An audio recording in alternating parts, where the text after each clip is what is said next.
Welcome to Momma-Sota, the podcast where we dive headfirst into the beautiful mess of motherhood. I'm your host, Monica Eickman, and I'm here to keep it real. In a world that changes by the minute, parenting can often feel like an uphill battle.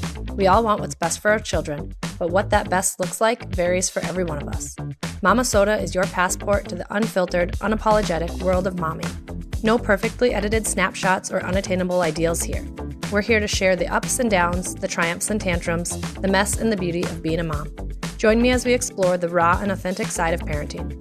This is your safe space to vent, laugh, and learn as we navigate the unpredictable journey of raising strong, capable, and independent children for the future. Hey mamas, welcome to today's episode of Momma-Sota. Of course, it's me, your host, Monica Eickman. I'm a stay-at-home mom to 4 amazing children. As our family has gotten bigger and the kids are getting older, we have so many time commitments between school, all the sports and activities, family gatherings and holidays, and more. This everyday hustle has sometimes interfered with our love of spontaneity and exploration. Joining us today is special guest Antonia Grant. She is a Minnesota mama, writer, and creator with a passion for building connection through adventure. Antonia is the voice and heart behind Need to Roam, blending food and travel. Her philosophy is simple. Experiences are better than things. Welcome, Antonia, and thank you so much for joining us today. Thank you so much for having me. I think a lot of moms want to slow down and enjoy the moments, but quickly get pulled back into the fast-paced hustle of every day in our culture. And we're going to dive deeper into that with you and your recipe for success in that aspect. But first, tell us more just about you and your family. Sure. Let's see. We are a Minnesota family. We've lived here my whole adult life. We love Minnesota. We love exploring Minnesota and are so grateful for the places around the state that remind us to slow down and take it all in and enjoy that time together. I am the mom and voice behind Need to Roam, as you said. It's an Instagram platform and a blog, and I showcase family-friendly hiking, restaurants, and travel destinations in and around Minnesota. So the bulk of my content and work takes us around Minnesota, but we've also explored neighboring states, and we spend time, or at least in the recent past, we've been spending a good chunk of time during our summers abroad. And that's one of those moments that allows us to slow down and that I'm really grateful for. So we have one child. We're an only child family by choice. And what else do you want to know? Or what else would your my next question is how many kids and what age? We have one daughter and she's 10. Okay, so jumping out of order with things, just because the way my brain instantly thinks, being a sports, how does that work with, like, you're traveling abroad for the summer? So obviously, like, we're ramping up for all kinds of summer sports right now, which obviously that doesn't work. Mm-hmm. Yes, that's actually a really great question. So when we were deciding what we wanted our lives to look like, our family life to look like, part of that decision-making process was to discuss what team sports meant for our family. And because of that, we have simply said no to summer team sports. She's been involved in team sports in the past, primarily during the winter, but it's just a boundary that we set because the travel component and having those summers together is really important to us. And we both grew up playing team sports, had different experiences for our families and us individually, and just decided that wasn't an experience that we wanted to pursue necessarily, especially during the summer. And that makes perfect sense. I mean, in general in life, we don't know what we don't know. So if she's never had the opportunity or the I don't mean it sounds bad the way I'm saying it, but it was just like, this is what we do in the summer and this is what you can pick in this time of your life. It's not anything that she's like feels like suddenly she's missing out on. Definitely not. And I think also, like, for me, like, we grew up in a sports heavy family, and that really contributed to the sense of busyness of my life as a child and then as an adult reflecting back. And I think especially if you've grown up in team sports, like, that's your idea of how families connect and bond and spend time together. And I think it's totally cool when that's your thing. We have a lot of friends who are softball families, hockey families, and I love that for them. But team sports, travel, all of those big decisions are ones to go in eyes wide open. And I think team sports and kind of that traveling team sport aspect was not kind of an experience that we wanted for our family in the same way that I think a lot of families really Yep. resonate with it. And so where team sports might be your family choice, like we've opted for other experiences. Neither are good or bad necessarily, but I think as parents, we get to create the experiences that we want our families to have. And that's exactly it. It's all, like you said, a matter of choice of where you're placing those decisions in, because there's tons of kids that don't play sports. Exactly. So with that, and talking about, your biggest philosophy being experiences are better than things, was that again something that like was kind of decided when your daughter was young, or was that, like something like, where in the season of life did that kind of philosophy get shaped from? I don't think there was any like one specific moment that I had, but just a collection of things, especially when she was young, of like, how do we want to disperse our resources? Looking at finances, looking at time, looking at all of those resources that you have as a family, whether that's financial ones or time or whatever that looks like for your family. And I think especially when you're in the baby and toddler stage, you see how much stuff they can actually accumulate and how quickly they grow out of it. And so I felt like we were constantly replacing stuff in a way that didn't feel right from a sustainability perspective, or just like how much stuff does one child really need. And I think maybe one of the experience I remember, like we traveled, and I can't remember where this one was, but like we forgot like the bag dedicated to toys and books. And like during the whole weekend, she never really needed it. It wasn't missed. And there were other experiences where we were packing things that just weren't getting used. And reflecting on that, just decided that like it's the time together and experiences that really allow us to bond as a family. That bond is forever. The memories that we make are forever. That opportunity to show her different things and allow those experiences to inform who she is as a human being and how she operates in the world. Like that to me was more important than spending some of our financial resources on toys that I knew that she was going to outgrow, or that weren't going to necessarily like inform her childhood or her place in the world. No, If that makes sense. it definitely does. It's like, I think I walk kind of in between both sides of things. Like, I've never been the mom that packs, like, and no judgment, but like my sister-in-law even is like this. It's like anywhere we're going, she's got like a booster chair with her and a whole bin of toys with her. And I'm just like, well, I'll figure out what we need when we get there. But at the same I time, think like part of slowing down too is allowing for yeah, simplicity, is allowing for boredom. Our children are their most creative problem-solving selves when they're bored. Boredom is for sure not like a mhm. bad thing, right? That's how we learn to be okay inside our brains, that like we can sit with ourselves, we can get creative, we can build opportunities for ourselves with the world around us. That's why like going to the beach is so fun. You have fun because there's sand and there's waves and it feels good to be there. We don't have fun because we've packed tons of toys, or does that make No, like if that makes 100%. sense? We have fun, and so I think as a parent, like those experiences just resonated more with me, and I saw her light up more in a way that I never saw her light up playing with a specific toy, right? It was being able to like see a waterfall, or stick her toes in the sand, or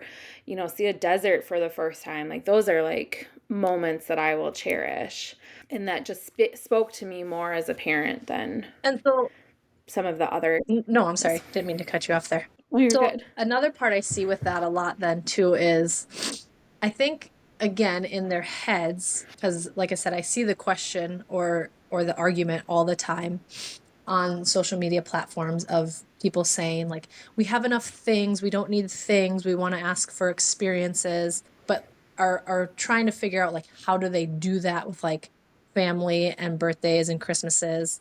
How have you navigated that? In terms of like gifts, like within our own family or within So I would say extended extended family. Yeah. I think just being clear about what your expectations as a parent are. And obviously, like, not all family members in every family are going to understand that philosophy or maybe respect that boundary. And that's a conversation you have to have with your own family. But for us, like, both sides of the family support and understand that we want to fill her life with experiences.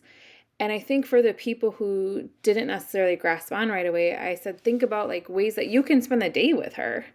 You know, like I would rather her like get to go to the zoo with you as her aunt and uncle or as her grandparent and have that time together than to worry about which toy makes the most sense for her age group or current, interest. And I think the part with extended family that we often forget is like the text of like, what is she interested in now? What is she into? What is she reading? And we can like go beyond that conversation and you can say like, the more time you spend with her, the more you know the answers to those questions, or the more you don't have to ask that question because you just know like the museum day, the zoo day, the whatever experience you choose to do together is going to help you cultivate that relationship. And I would think that anybody who cares about your children cares about developing that relationship more than like crossing a toy off the to-do list. I think that's kind of the perfect workaround in asking for an experience in saying, take her or him, take my child with you and do whatever you want to do, whether it's going to a playground or going to a zoo, versus I think sometimes, again, people get stuck in gifting an experience of like, how do I give it to the child and the family as a gift that I'm still like not a part of? And you're turning that around and just saying, no, take my child and go do something. And it doesn't have to be big or grand or expensive. Or it doesn't have to be something specific to the interest of your child necessarily. Like, one of her uncles took her rock climbing at a local gym. Like, is that an experience that she like asked for because she's like, I'd love to go rock climbing? Not necessarily, but it's something that he's deeply interested in. And so he gets to share this experience that he enjoys with her, to teach her and help her develop potentially a new hobby or new interest, or at least an experience to be able to say like, yeah, I've done that and I didn't like it, or I do like it, or I love it because now I want to do it again. So it's an opportunity to build shared experiences, not only for things that our kids like, right? We gravitate towards this playground or a children's museum or something like that, but also like there are experiences that spark your joy as an adult, like rock climbing or cooking or, whatever that is for you, that you can create kid-friendly experiences around. And I think when you can explain that to aunts and uncles of like, what is it that you love and how can we adapt that experience to be a shared one? And I think people get excited about that because they want, they want to show children. I think most people want to show children things that they're interested in and what life can be like. And it also allows our children to have experiences beyond maybe what we would have thought to provide or experiences that are important to us. I would never take her rock climbing because that is not a physical experience that sparks joy in my world. But for her uncle, for sure. And she still talks about it, right? So I think it's broadening the experiences that parents are able to give them and allows them to create these shared opportunities with other family who deeply care about them and helping them develop their sense of self. And when you had said that too, that's exactly where my mind went, is like the experiences that I offer my children, and even down to like, again, being a sports family, like some of the sports that I've selected to sign them up for are, like you said, what I'm interested in, what I tend to care about, what I, like if they bring something else up, that's all great and dandy. But again, going back to like, we don't know what we don't know. Like you said, we don't necessarily offer our kids experiences or things to do that, like, yeah, I don't want to do, or I wouldn't have thought to do because it doesn't bring me joy. Right. And at the end of the day, like, our kids want to spend time with us. They want to spend time with their aunts and uncles. That sense of play and connection is innate in them. That sense of like, I want to, connect with you as a human being because I know you're an important Yeah, person you in hear my it all the life. time. Mom, will you Like, play with me? Will you do this with me? Will you build this with me? yes, yes, exactly. So they are hardwired to want to have experiences with us and find connection. And it's our job to listen to what that might be for them, but also to provide a range of experiences with us and the people who care about them to be able to help them, like I said, develop that sense of self. Will she go on to be like a rock climbing adult? I have no idea. But because she's gotten to experience it as a child with someone who cares about her, like, that has changed how she can see about that has changed and informed how she sees the world and herself in it. And I think that's like the core of what providing experiences for our children can do. That's 100%, because yeah, I'm just like, as we're talking about this, all these things are like popping into my head of like, I never hunted in my life, but I had gone fishing because we had a cabin. My husband now grew up as a hunter. He took my nephew way back when we were just dating. It was like, so it's just like all these different pieces of life that I'm like, oh, they they're interested in this or do this because of this, like you said, connection or experience that happened through another family member. For sure. And so let's jump into a little bit with, I don't know, I don't know if business is the right word, your social media and blog and that sort of thing. Need to roam. First, obviously, people can't see what we're talking about. So I just want to say that need is KNEAD. So implementing that food aspect of it. Tell us more just about that, when it kind of started, when it was named, when it kind of became a content piece. Walk us through some of that. I started in, I think, October of 2020, if I remember correctly. So it's been almost 5 years, or 4.5 years. It has evolved over the last 4.5 years for sure. It started very much as kind of like for fun. We had traveled a lot previously. People asked for our advice a lot, just personally. And I was telling the same stories and giving the same advice. And so I was like, I wish there was a way to capture all of this. Instagram became that first way of doing it. It's evolved into a blog, and it's for sure, it is what I do for my job is, as a freelance writer, content creator, both for my own platforms, but I do write for other platforms as well. But I came out of that love, that like cross section of food and travel and how we experience the world as a family. And so family travel has always been really important to me, just in terms of, sharing the world with my child, but also helping people and travel the world with their own children. It can be scary at first. It can be there's a certain level of travel anxiety, I think, for everyone.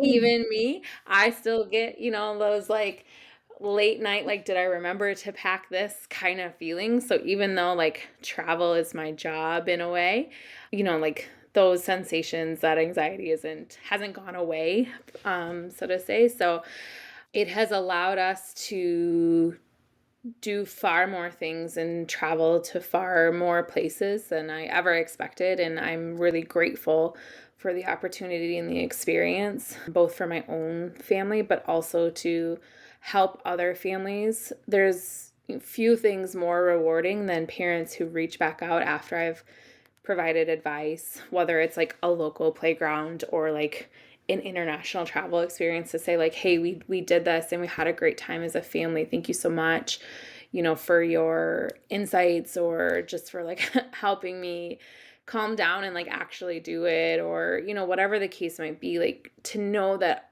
our experiences have positively impacted other families and inspired or informed them on different things that they can do together. That is one of the things that makes this job, this career, extremely rewarding. And I want to point out, to make sure everyone heard, even though this would be Antonia's like area of expertise with traveling and being in the moment and packing that she still said she thinks about, like, did I remember this? Do I have this? So like, Absolutely. My husband can attest that I still need to show up at the airport hours ahead of schedule so that I can sit at the gate and like lock eyes with the screen and make sure that like that's our gate, that's our like those kinds of things are still very much a part of our travel experience. But I think with anything, the more you practice, the better you get at it.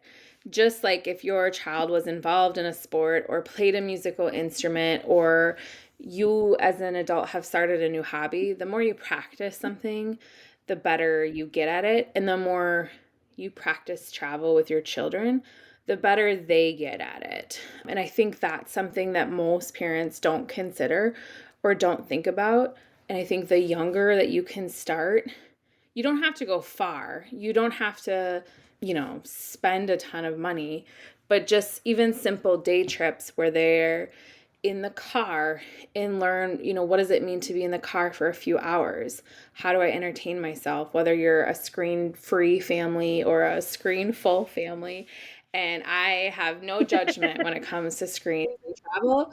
Whatever you need to do that works for your family and your life, I fully support. But I think as you practice those things, like you get better at them. My child knows how to go through TSA, through customs and immigrations because we talk about it and because it's not a new experience. I think when we're traveling, the families that I see that seem to be highest anxiety or maybe struggling the most or just like having the least amount of fun, it's because it's often a new thing. Because their children aren't used to what it's like to be on a plane. Planes are scary. Like talk about like, you're in an entirely new environment. It's in the air. You can't see the ground. The pressure in your ears is a completely new sensation. And you have to stay in the same spot for hours. Like that as a child, like if you think about it, absolutely wild. You have no context for that. And so, as a society, we have a lot of expectations around how children behave in public that we don't have around adult behavior to some degree. So children are allowed in public spaces. Anybody who says differently can put their headphones on and just relax for a moment because our children can't learn how to, let's say, behave in public if they've never experienced the public. Our children are allowed to travel. Our children are allowed to be in public spaces. And I cannot remember the question that started. Clearly, I'm very passionate about this. But yes, I think the more you practice, you as the parent, in terms of the packing and the planning, the easier that gets. But also the easier it gets for your children to try new foods, to know what behavioral expectations are when they're on a plane, to know how to talk to an immigrations officer who's asking them like, what's your name? Or, those kinds of questions. And I think that that's a piece of parenting that can be applied to so many facets of, like you said, we don't necessarily think of practice when it comes to our kid sitting at the table and eating, or our kid, properly brushing their hair or their teeth or washing their hair in the bathtub. We think of practice as things, again, that like are ingrained in us, like we practice our sport and practice our instrument. But like you said, all of these things come down to practice. And I see, like, again, so many questions of how does your kid do this, or why does your kid do that? And my first question is like, what has been your expectation up until now? Have you allowed them to just walk around with food? Well, so no, they're not going to sit at the table for dinner like my child is right yet, but now just start practicing that. I think like if you have littles, think about all of the pretend play that they want to do. So get in that space with them and say, let's pretend that we're at a restaurant. Let's pretend that we're going on a plane. What do you think that experience might be like? Okay, now let's pretend that we're going to sit on the plane. Oh, remember, we have to be really still. Let's count and see how long we can be still. There are things that you can do at home that helps them in an age appropriate way understand what an experience might be like, that will allow them, to be a little more, let's say, like chill or low key about it, because we've done it so much. Like my daughter does know how to do it. So we get comments at the airport of like, wow, she's a little pro. And I'm like, well, we've Our first been on the rodeo. plane like 5 times this year. Like, this is not our first rodeo. So I think like, even if you've never done it, there are ways that you can have conversations at home with your children. Our children have a much higher capacity for understanding than I think we often give them credit for. So even toddlers, I think you can talk through like, we're going to go through the airport. When we get there, we have to like stand in line and like give the airport our luggage. And then we're going to have to go through a line that's going to check our luggage and our bodies. That means your stuffy is going to have to go through the machine. Unfortunately, you can't hold it. Like think about those pieces that are going to maybe stress your child, like not being able to hold the stuffy in a scary situation where you've never gone through like the metal detector or whatever. Like, yeah, that would be really scary for a child. And it's also scary for the adult when there's like 40 people behind you trying to move through the same line, right? But I think And like you said, as a mom, you feel like all eyes are on yes, you with the child of like, is my for child behaving how everyone else thinks is sure. appropriate? Exactly. And so I think if you can let them know in advance, hey, there's going to be a moment where your stuffy is going to go on their own vacation and a machine is going to look at their insides and it's going to be kind of like an x-ray, and it's going to move through the machine, and then we're going to walk through our own little area, and then on the other side you're going to get it again.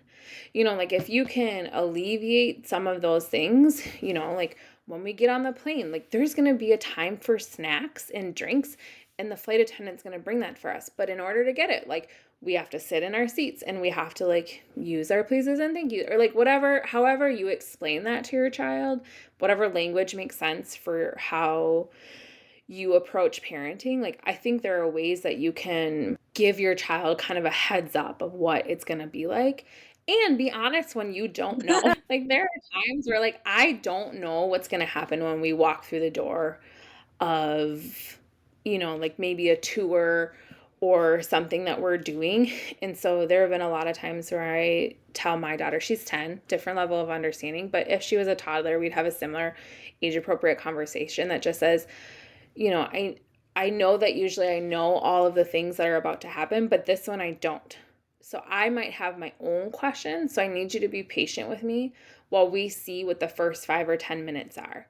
If you have a question, come hold my hand. And when I'm ready or I can, turn my attention to you, then let's talk, or like things like that, whatever makes sense for your family. But I think it's okay to say like, I don't know exactly what's going to happen, but it's going to be okay. We're going to figure it out and it's going to be fine.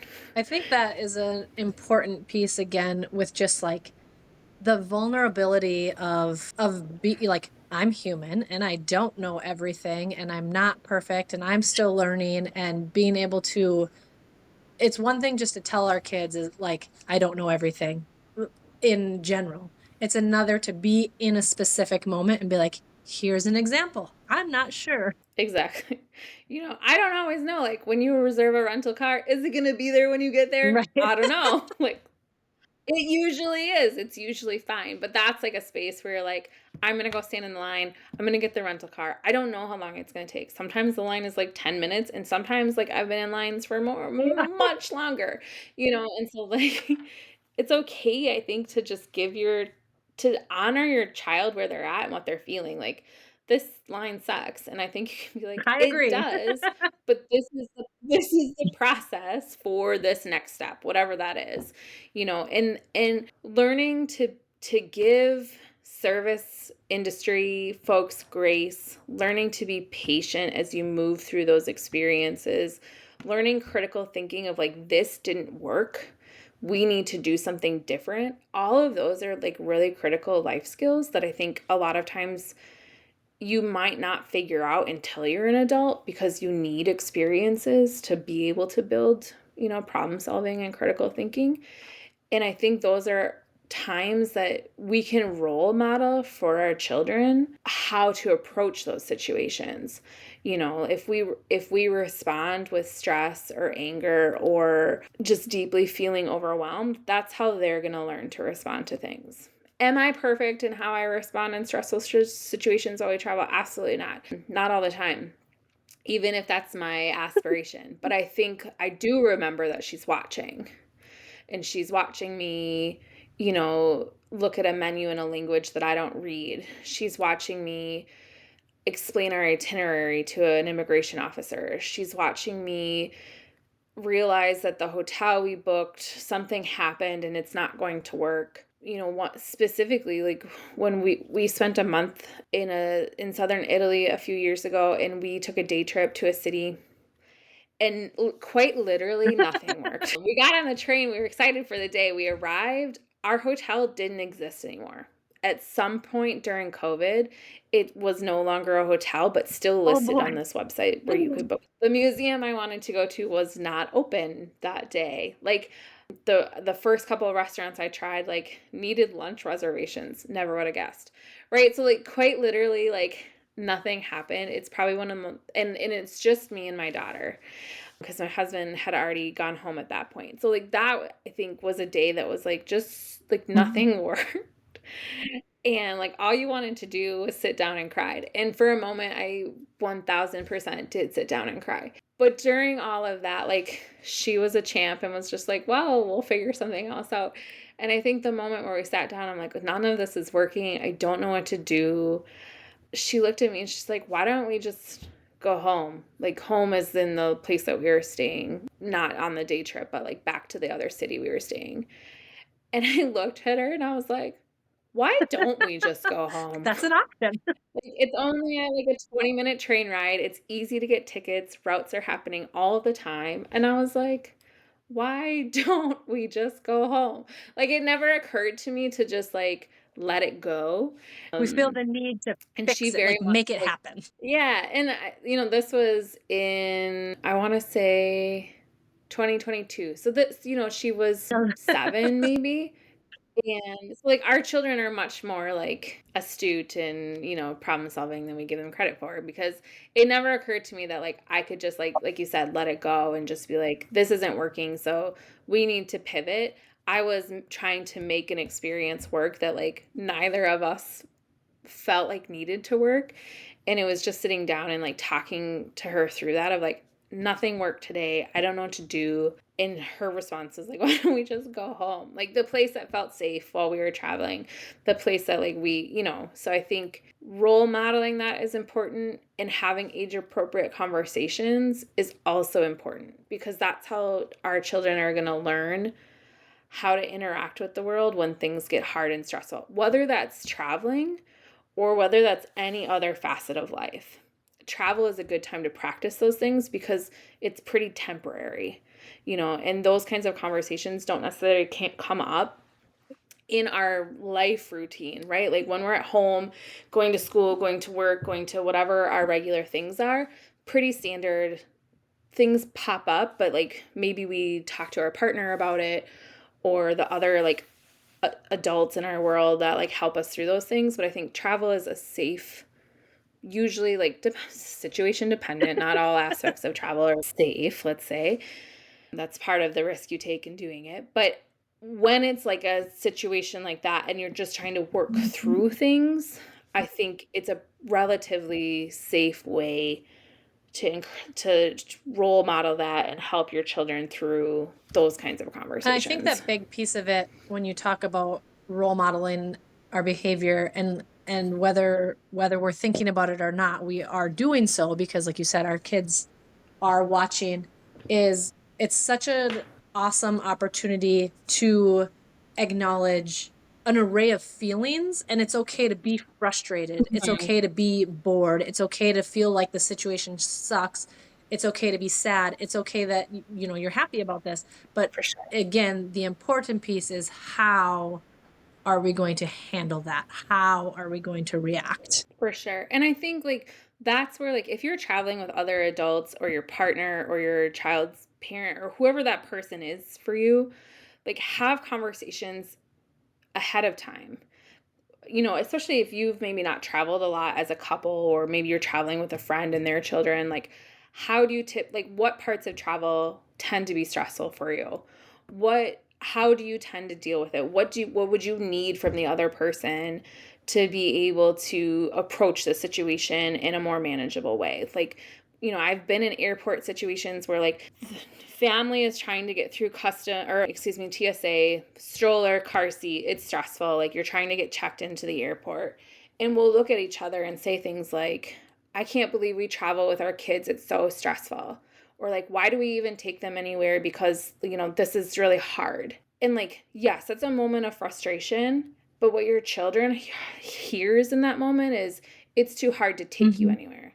I don't want to spend time with you because this is difficult. Or, things like that. So I think I would be mindful ahead of time of like how you're voicing your anxiety or stress or, whatever it is, because in that moment, that feels like the thing that's most important to you, or feels like, you're lashing out in frustration or anger or stress, whatever. But we also have to remember that like our kids hear that and they internalize that. And so, if all my child ever hears is that it's really stressful to travel with her, whether she's the person causing that stress or it's just an added stress to do it with other people, she internalizes that. And then if and when she has children, it becomes like, I don't want to travel with my kids. It's really stressful. Never had the experience, but all growing up I've ever heard is that it's too stressful to do it with you. So it must be too stressful, and that translates to anything. That could be, sports or, whatever the experience is. So I think in that respect, we have to be mindful of how we're approaching things so that our children aren't feeling like, oh, mom and dad or, whoever your parents are don't want to spend time with me because it's too stressful. Right. Or like they don't want to celebrate my spring break because it's hard. And I think, it hurts when you overhear those things as another adult trying to travel with your child. And I feel bad. But I think like when you travel, there's a lot of known stressors. Like the airport, like I don't care who you are and how often you've traveled, like it's just kind of a stressful experience.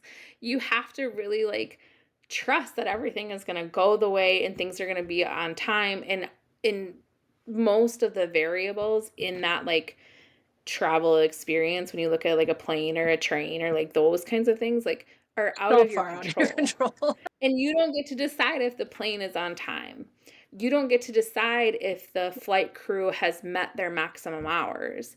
You don't get to decide if, your child doesn't like chicken and that's the only meal on an international flight. Like there are things, but that there could be things like that. So you pack extra snacks, you show up earlier to the airport, you do the things that are in your control to mitigate some of the potential stressors. And I think as parents, we have to think through like, okay, what could those be and what is in my control?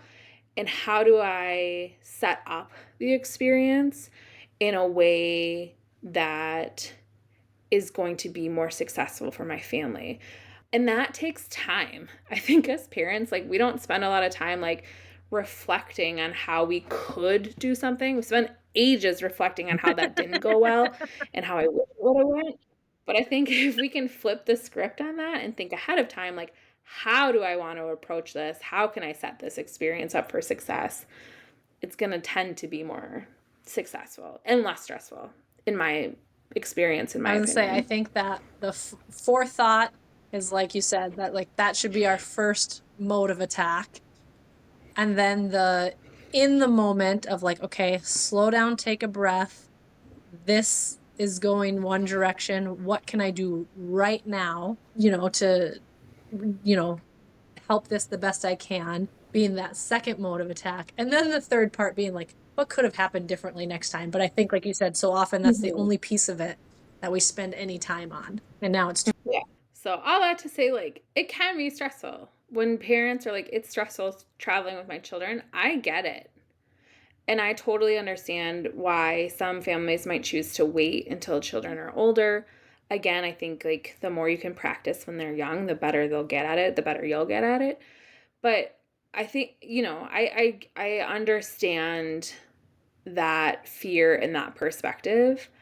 But if you want those experiences with your family and you're dedicated to providing those and want to make those memories, it's totally worth it. And it's doable. And so that one, but again, you don't have to go far or spend a lot so to that's what I do was going to that. jump into. I think You highlight so many like Minnesota gems and areas and hidden, right in our backyard. Can you just give us a couple, things, like I said, right here in Minnesota that people don't necessarily think of or know of? I think like there's so many local experiences that you can do, and I truly believe that they can be just as meaningful as some of the international ones, because the piece that's most important is that time together. Your kids will have just as much fun at a hotel water park in the Wisconsin Dells as they might on a beach in Florida. So I think like if you are looking to give your child family experiences and have that time together, I don't think you need to go far or spend a lot. In Minnesota specifically, some of the things that I think are really underrated in terms of family destinations, I love the Cuyuna Lakes region. So Crosby, Ironton. If you are a mountain biking family or want to try that with your kids, it's a great place to do it. If you like to hike or paddle, there's tons of places. It's great for swimming. The lakes are really clean and clear. And like Crosby is a downtown area, super cute. Like lots of restaurants, quaint like boutique shops, just all around kind of a fun spot. It's not a spot that I hear a lot of families talk about. We love to find the but spots in it's Minnesota, definitely, and we've done all the Duluth, St. Cloud, but yep, going down to for sure. Mankato. I think like you should We have absolutely, not done this one. yeah, you should absolutely do you should absolutely do the North Shore. I love the North Shore. My in-laws live in Grand Marais. We go there a lot. It is definitely one of the top, destinations in Minnesota. Most people know about it. I don't think most people know about like Cuyuna Lakes or Nope, I wrote it down. Crosby. Yeah. So I think like as a destination, that's probably one of my favorites. But even if you live in the Twin Cities metro, like there's tons of things that you can do and create itineraries around. I think downtown St. Paul, super cute. Rice Park has, the Snoopy character sculptures, super fun for littles who are into that, right? Lots of restaurants. It's easy to walk around. There's several like kid-centered museums in downtown St. Paul. So I think, you could plan a staycation where you sleep at home in the Twin Cities somewhere and then just, plan a day or plan 2 days in a place like downtown St. Paul. I think it's super cute. And I think, there's tons of places to go hiking in the metro area, places like Wood Lake or the National Wildlife Refuge in Bloomington, or, we have, some amazing nature centers, or yeah, everything from, like I said, Wood Lake, but also, Tamarack in the White Bear Lake area, or Richardson in Bloomington. Like these are free places that often have like kid-friendly exhibits inside, kid-friendly trails, so I think we have a wealth of places to go in the Twin Cities and in Minnesota. And I think depending on your time and budget, you can create some wonderful travel informed experiences and opportunities for your family without ever leaving the state, for sure. So, And that's where you can start small, right? If you are afraid to travel with your children because you feel like it's going to be stressful, plan a weekend to Duluth. Plan a weekend to somewhere that feels more accessible and practice those things. I was going to say, you just answered my question would be if you could give one piece of advice to that mom who's wanting to travel more, but feeling overwhelmed, what would it be? And I think you said it, like start small. Yeah. Start slow, start close, and focus on the family bonding aspect. Don't feel like I have to check this destination off my bucket list. All children have to travel to New York City at some point, or have to, go to Europe before they graduate from high school. Like whatever your bucket list is, make it your bucket list. But I think don't check off things based on other people's expectations, perceptions, or their own thoughts on what family travel should look like. you get to create that for your family. If that's like camping at every state park in Minnesota, I love that for you. If that's, international luxury spring breaks, I love that for you. The cool thing about travel is we each get to approach it in the way that is most meaningful for us, that fits our budgets, and that allows us to spend time with our children. And so I think start slow, start close, give yourself grace in the experience. Not every, destination is going to be perfect for your family, and you're not going to necessarily know that until you go. But I think if you're focused on creating those experiences for your family and spending that time together and allowing your family to create shared memories and shared experiences and build that bond, that is going to be what matters most in the long run. I love that. Yeah, I don't think I could say that better. In no matter where you travel, what you're doing, what you're trying to see, make it about the bond that you are creating and the time you are spending together as a family. Yeah. Because if you're not a fan, like let's say people are like, "Oh, you have to see the Eiffel Tower together." If you're a camping family, like, and you go to see the Eiffel Tower, you might not like it because that's not the kind of travel experiences that resonate with you. And you may have like a bad time, let's say, or you may have like, you're like, "Oh, I wish we would have, pumped all this money into a national park camping." Like, you get to allocate your time and budget to the things that are meaningful to you. Don't let other people's, be like, you have to do. I don't think you have to do anything. I think you get to choose to do the things that you're excited to do. And there are many ways to travel with kids. The way that I do it isn't necessarily the way that you have to do it or should do it. It's the way that makes the most sense to me and what I want to do. But I think like I want to encourage families to travel with their children in the way that makes the most sense for them, not to like follow in my exact footsteps. I like to share what you can do, but that doesn't mean you have to do it. I would never tell a family like you have, before your kids graduate, you have to have had these experiences with them. No. I think like, you get to be the director of your own family and decide like, what do you want to do with them? Because if it's something you want to do, all your kids want to do is spend time with you. And so they're going to be excited about whatever, experiences you choose. Now, as they age, are they going to have their own opinions on where they want to go in the world and how they want to travel and what resonates with them? Like, is it history museums or, sports games or, whatever that thing is? Absolutely, they definitely are. And I think that's when we learn to compromise and be like, okay, my child really wants to do this. Is this my idea of like fun and travel? Maybe not, but I'm willing to have this experience with them because it's meaningful for them. It's not necessarily something I would have designed for us, but I'm hearing that they say it's important to them. And my role as a parent is to try and help them have experiences that are meaningful to them. So there is some compromise, I think, as they get older, because, we are raising people who will become adults. So they are bound to have their own, expectations, opinions, and thoughts on how we approach travel or sports or anything else that our, families do. And I think that's one of the cool things about it as you go along is I have seen my daughter voice different travel experiences that she wants to have. Recently she really wanted to go see a desert.